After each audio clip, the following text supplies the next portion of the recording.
I thought we started the game off with a lot of aggressiveness, with a lot of energy. We were able to be somewhat disruptive and got some easy baskets, got us off to a good start. We had a little lull, they came back, but I thought we continued to respond that allowed us to increase the lead at halftime. But obviously, when we come out the second half, most teams, Division I teams, they're not going to just lay down and give you the victory. But after that 8-0 run, I believe that they went on, we called timeout, and got us back mentally together and moved the ball, made the extra pass, got a lot of deflection and steals, and created some points off their turnovers.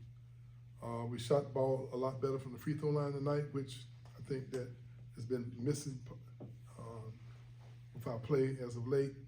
I've always thought we'd be a good free throw shooting team, and I always thought we'd be a good three-point shooting team. We'll make 9 threes tonight, 9 threes, and that just shows that a lot of this is mental. With so many new players we have in our program, I think as they settle down and become a little more comfortable with our offense and defensive system, and as coaches, we got to get a little more comfortable with the rotation of our guys. I'm still trying to get the right rotation with that many guys that we're working, and I thought that Justin Thomas came in and gave us great defensive presence. He really did an unbelievable job just containing the dribble with his left, and he was probably our best defensive player tonight. Obviously, Malik Ewan settled down a little bit and showing you a little bit more what he's capable of doing. The challenge for us is how do we continue to keep winning games while we still growing and developing. You have no idea what it's like when you making this transition with 10 new players, trying to learn what you're supposed to do as well as learn how to play to the strengths of your teammates. We're still in that transition. I just hope we can continue to keep winning our share of the games while we're still growing and developing. But any questions? it seems like guys that like playing with each other, it seems like there should be chemistry. I mean, you never know from year to year, right? That's the world we live in now. That's the new world that we are trying to figure out. It's interesting that every time you talk to a coach, it seems like everybody has the same complaints.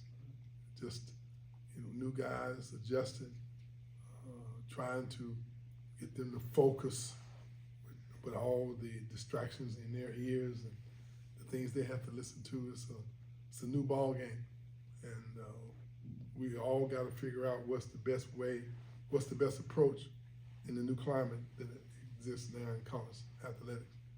It's a lot of dynamics that's we all have to adjust to, and the players probably get the brunt of all the distractions. How refreshing is it to have a group that really wants to play defense? When they had that run, you guys had to run because of defense. I think 4 to 5 buckets he scored were defensive. Well, no doubt about that. But that's refreshing, and I hear the encouraging words that they're giving to each other, which is refreshing. They are challenging each other. Sometimes that's a little dicey. You got guys trying as hard as they can. They make a mistake. You have a teammate barking at you. But that's part of how you develop a good flow with holding each other accountable. And that's a process you go through, especially when you have so many new guys trying to figure out the system and how they utilize their talents and their skills to make us a better team. Coach, as you talk about the development of this team, how do you feel about where they are now and where they could potentially get? We are a long way away with the consistency that we need for us to be successful.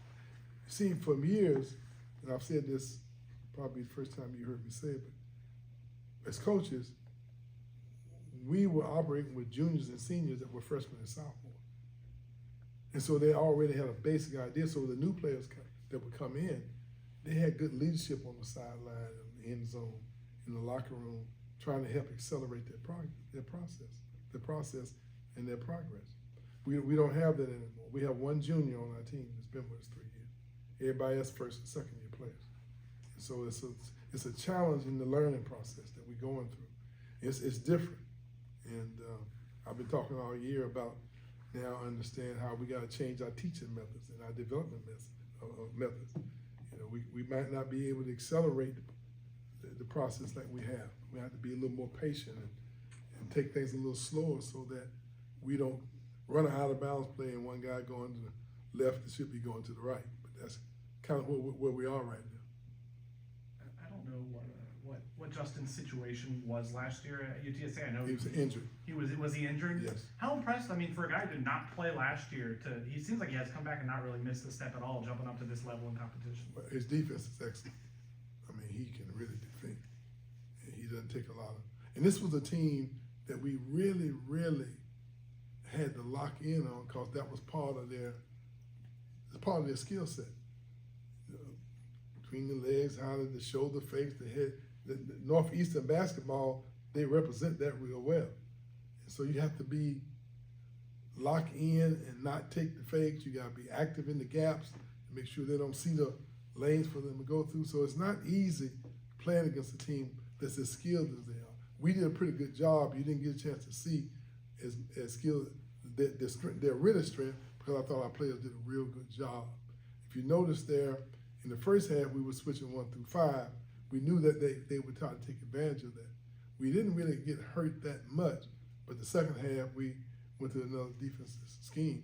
We still were switching, but not on the first ball screen, which gave us a little more ability to contain the dribbles and not give up those drives that they got early in the beginning of the second half.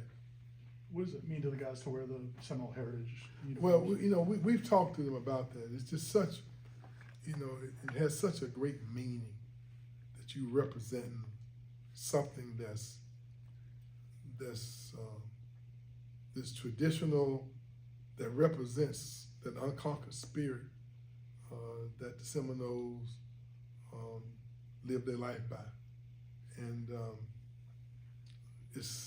I feel honored because I can use my imagination and think about what they went through and how they fought, for the land that they rightfully owned, and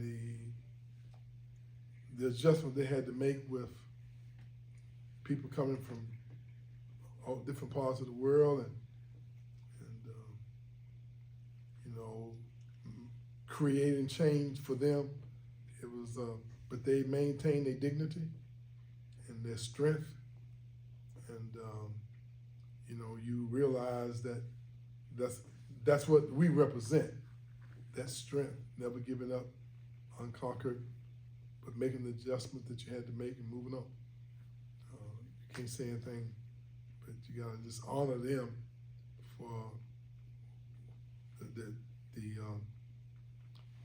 for allowing us to utilize their strength and their heritage.